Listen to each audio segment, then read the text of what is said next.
Secretary General OIC, respected foreign ministers, ladies and gentlemen. First of all, let me welcome all of you to Pakistan.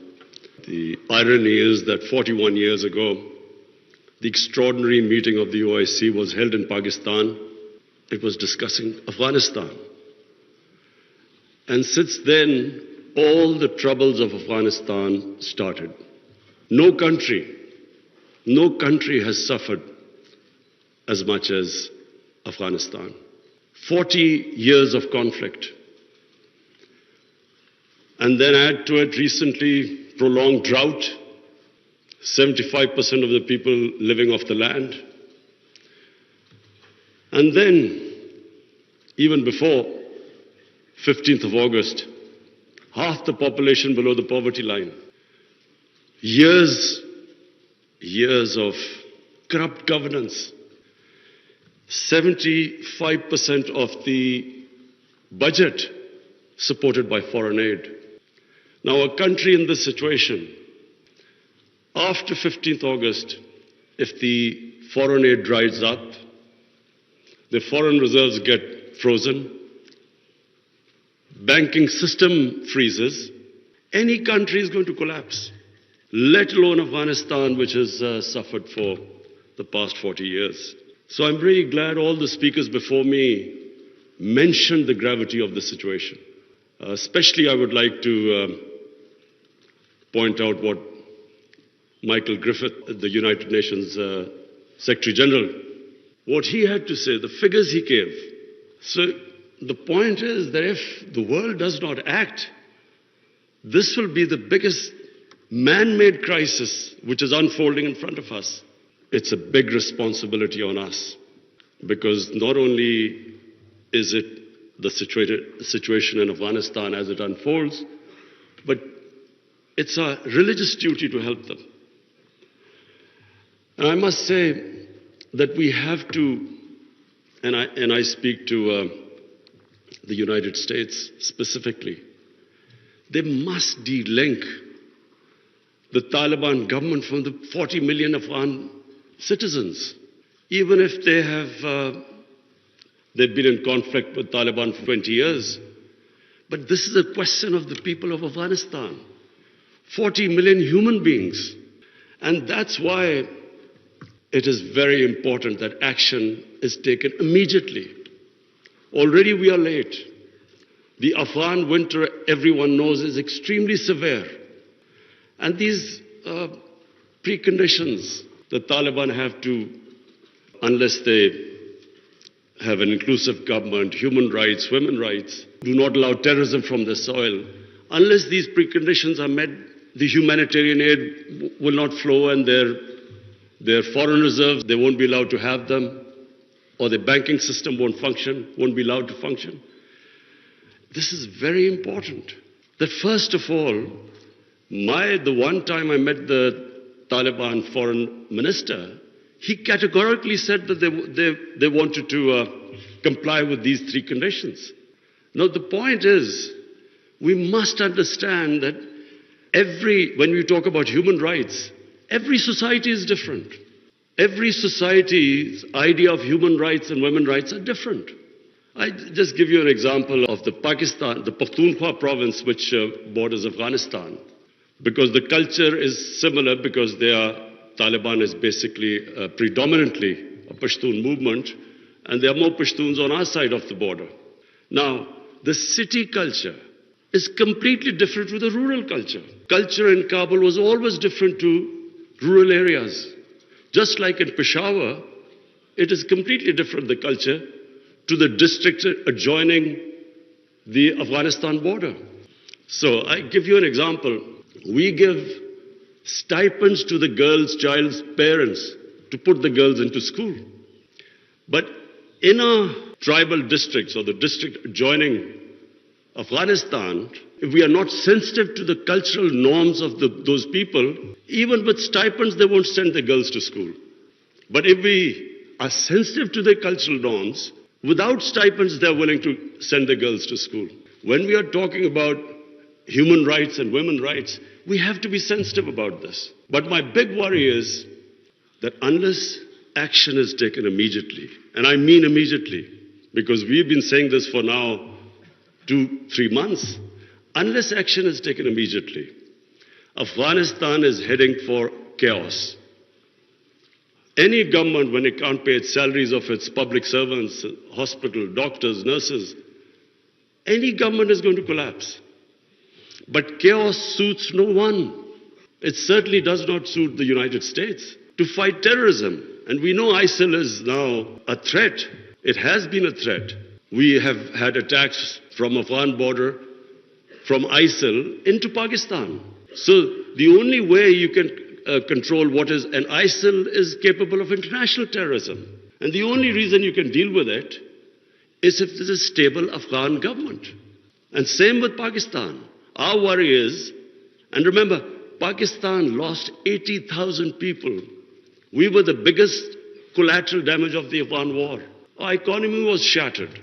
Over $100 billion lost to the economy. 3.5 million people internally displaced.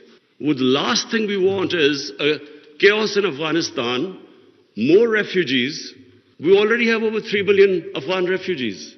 To date, we have 234,000 Afghans who've overstayed their visa because the situation in Afghanistan means they can't go back.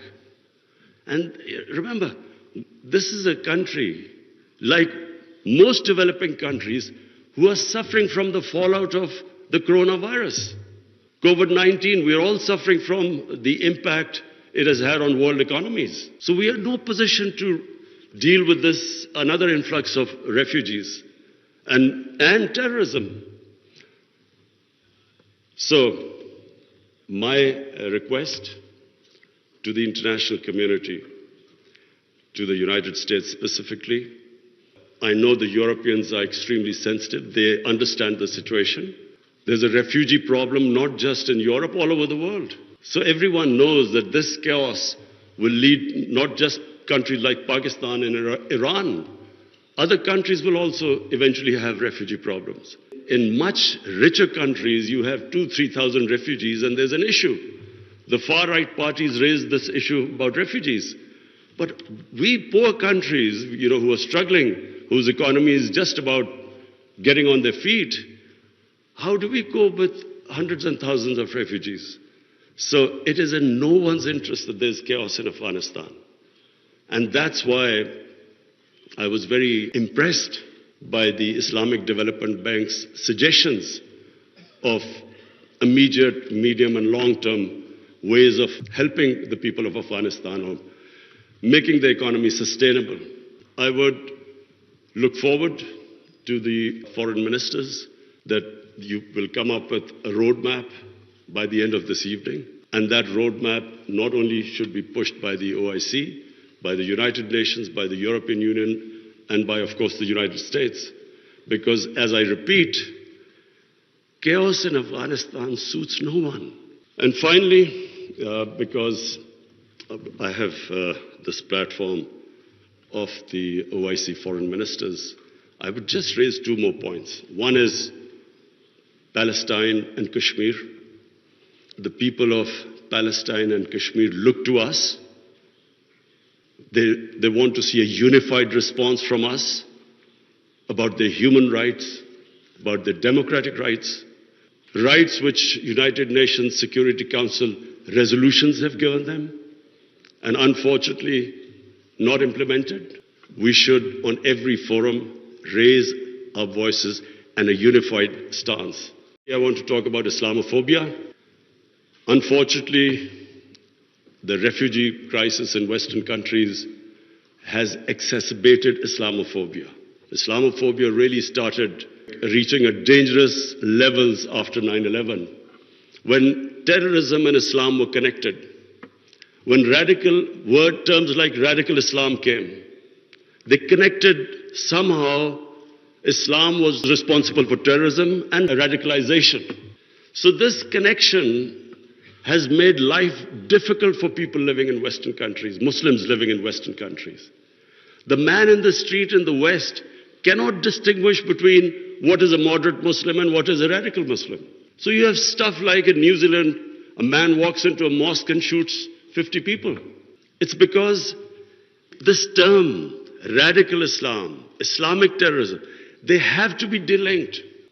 And secondly, the reason for Islamophobia is people in the West do not understand when our Prophet Muhammad sallallahu alaihi wasallam is mocked or ridiculed or insulted, they can't understand the reaction amongst the Muslims because their attitude to religion is different to ours. So it's very important for the OIC to play its part in explaining to the Western world on forums like European Union, United Nations, their think tanks, making them understand. Rather than this gap growing between Muslims and non-Muslims because of inability to understand Islam, it is our responsibility in the OIC that we make them understand. We have in Pakistan formed an authority, it's called Rahmatul Alameen Authority. The purpose is to have top Pakistani scholars in this authority who coordinate with Muslim scholars all over the world. And one of the objectives of this Rahmatul Alameen Authority is that there should be a considered intellectual response when things like a cartoon appears insulting our Holy Prophet, peace be upon him. There should be a proper response from scholars to make them understand why Muslims react, that the love and reverence we have for our Holy Prophet, peace be upon him, because they don't understand this. And secondly, to make them understand that our Holy Prophet was called Rahmatul Alameen. He was to bring mercy for mankind. He was not called Rahmatul Muslimeen. He was not just for Muslims. Just like our God, Allah, is God of all human beings. So, our Prophet united human beings. His whole message was of love. The people in the West do not understand this. There is so much propaganda against Islam. And unfortunately, we do not have a coherent and an intellectual, scholarly response to this. So, one objective of this authority is to, in coordination with all the Muslim scholars, we will respond, and we would like the OIC Secretary General also to know about this response. We will consult you. And whenever anything happens, there should be a proper response to that. But secondly, it's also for my own country, because we feel that we can raise the morality and the ethics of our society by making people understand the seerat of the Prophet, his teachings, to raise the ethical standards in our country. And at the same time, unite our people. Because unfortunately, religion is used by elements in our society to divide people, spread hatred. The whole idea is to unite human beings under the teachings of our Prophet. So finally, I again welcome all of you. I hope we have a very productive session, and then we come up with a very coherent, a strategy which I said immediate, medium term and long term, how to get Afghanistan out of this crisis. Thank you.